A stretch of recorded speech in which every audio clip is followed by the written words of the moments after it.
Hi everyone, Miss Shames here. I'm going to be leading you through math review and problem of the day for Wednesday, April 8th. All right, let's get started. A container can hold 55 cherries.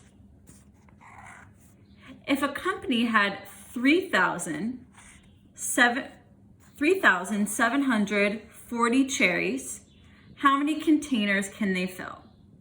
So let me think about what we know. We know the 3,740 cherries is how much they have. So I'm thinking that's the total. And a container can hold 55 cherries. So that's how much can go in each group. So I'm gonna say number in group.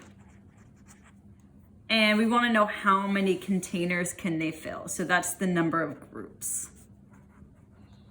So if I know the total, I know the number in each group, and I want to know the amount of groups, I'm thinking that's a division equation. That'll give me the number of groups. So I'm going to do 3,740 divided by 55. All right.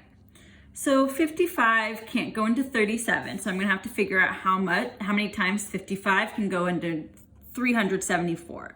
So I'm gonna have to estimate a little bit. The way I'm gonna do this, I'm gonna think of 55 maybe as like about 50, and I'm gonna think of 374 as, that's close to 350. So that'll just give me an estimate. So I can count 50, 100, 150, 200, 250, 300, 350. So that's about 7. So let me try 55 times 7 just to see what I get. 7 times 5 is 35. 7 times 5 is 35, plus 3 is 38. Okay, so that's, just about 10 more than 374. So it can't fit in 7 times, so it's gonna fit in 6 times. Let me see what 55 times 6 actually is. 6 times 5 is 30. 6 times 5 is 30, plus 3 is 33. Let me subtract it. 4, 4, and then 3 minus 3 is 0, and I'll bring down this 0. So now I need to think, how many times does 55 go into 440? I'm going to use that same strategy of estimating. So let's think of 55 as about 50. We can think of 440 as about 450.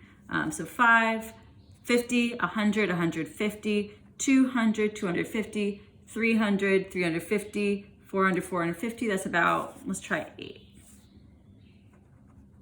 55 times 8. 8 times 5 is 40. 8 times 5 is 40, plus 4 is 44. Oh, that's actually perfect. So it goes in exactly 8 times. Let's put our answer in a complete sentence. The company can fill 68 containers.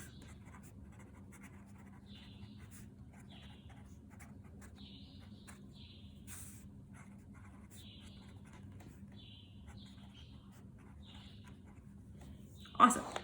Number 2, 288 divided by 4.8. So when I divide, and I have a decimal here, I think it's gonna make it a lot easier if I basically get rid of that decimal. And one way I can get rid of this decimal is multiplying it by 10, because that'll move the decimal point over to here. So if I multiply it by 10, this is gonna become 48. But if I multiply this by 10, I also have to multiply this by 10. So that's gonna become 2,880. So now I can do 2,880 divided by 48.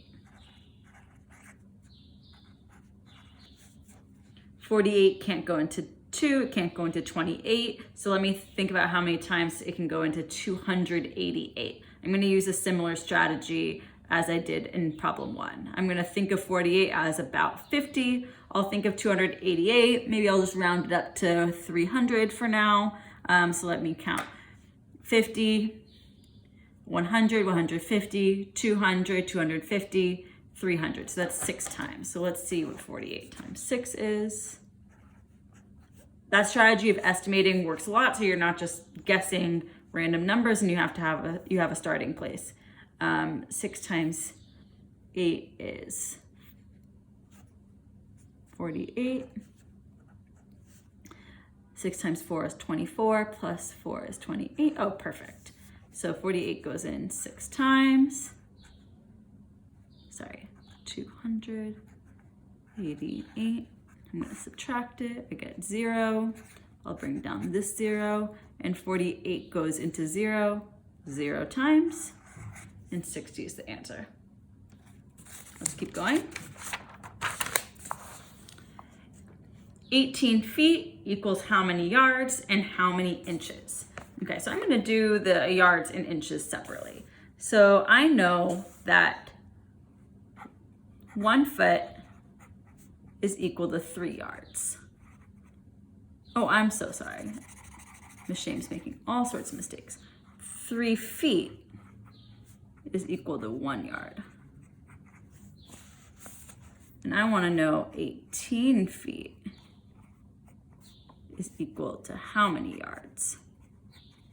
So I know if I went from 3 to 18, I multiplied by 6. So if I multiplied this by 6, I have to multiply this by 6. So it'll get me 6 yards. Now let me figure out how many inches it is. I know that 12 inches is 1 foot. And I have 18 feet. I'm going to put it on the feet side. Is how many inches? So I'm converting from feet to inches. So if I went from 1 to 12, I multiplied by 12. So that means I need to multiply this by 12. 18 times 12, 16. 2 times 1 is 2, plus 1 is 3. Put down my 0 before I go to the tens place. 1 times 8 is 8. 1 times 1 is 1. Add it together, 6, 11, 2. So 216 inches. Let's keep going. 9,765 divided by 15. I'm going to make my house. Let me think about how many times 15 can go into 97. I know that 15 times 2 is 30, and 30 goes into 93 times. So let's try 15 times 6. 6 times 5 is 30. 6 times 1 is 6, plus 1 is 3. So 15 can go into 97 6 times. 6 times 15 is 90. I'm going to subtract, get 7, bring down the 6.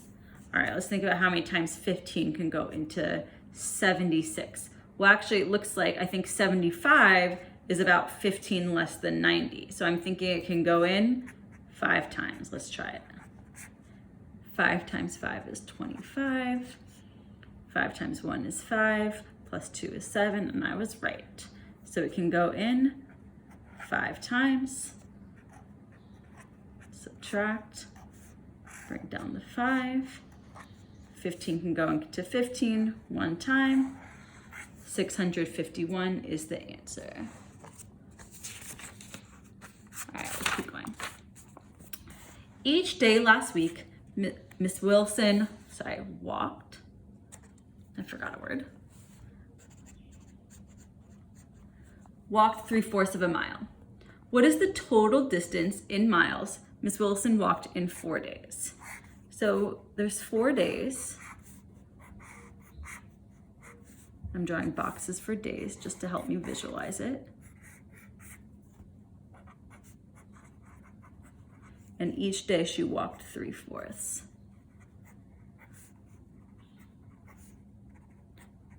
So to find the total, put miles, 2 to have my units.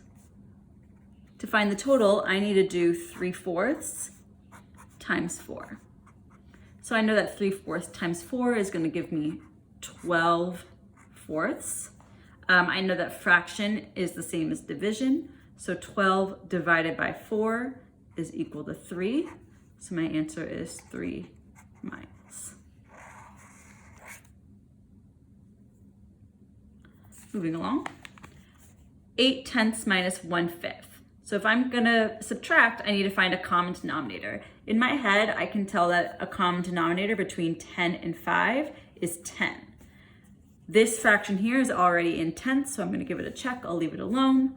And 1/5 is equal to how many tenths? I need to find an equivalent fraction. 5 times 2 is 10. 1 times 2 is 2. So I'm gonna do 8/10. I'll rewrite my equation. Minus 2/10 is equal to 6/10. I can tell, because both the numerator and denominator are even numbers, that I can simplify this 6/10. So let me divide each one by 2. 6 divided by 2 is 3. 5 divided by 2 is 5. 10 divided by 2, and my answer is 3/5.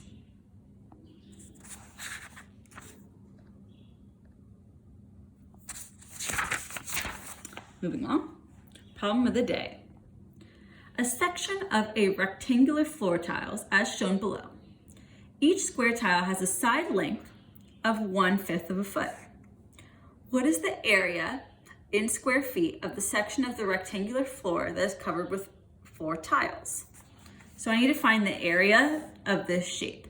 And each one of these is 1/5 of a foot, like the side length. So this is 1/5 and this side is 1/5.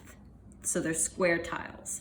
I know that area, to find the area, the formula is length times width. But I need to figure out the length and width first. So here, let me see how many 5th side lengths I have. 1, 2, 3, 4, 5, 6. So this whole side length is gonna be 6/5 because I did 6 times 1/5. This whole side length is 3/5 because I did 3 times 1/5. So to find the area of the whole thing, the area is going to be 6/5 times 3/5. So that will be 6 times 3 is 18. 5 times 5 is 25. And that, my friends, is the area. Oh, let me make sure I have a unit. So the area is 1825 square feet. Or you could write it as feet squared. Thank you for joining me today. I hope you all have a lovely Wednesday. Goodbye.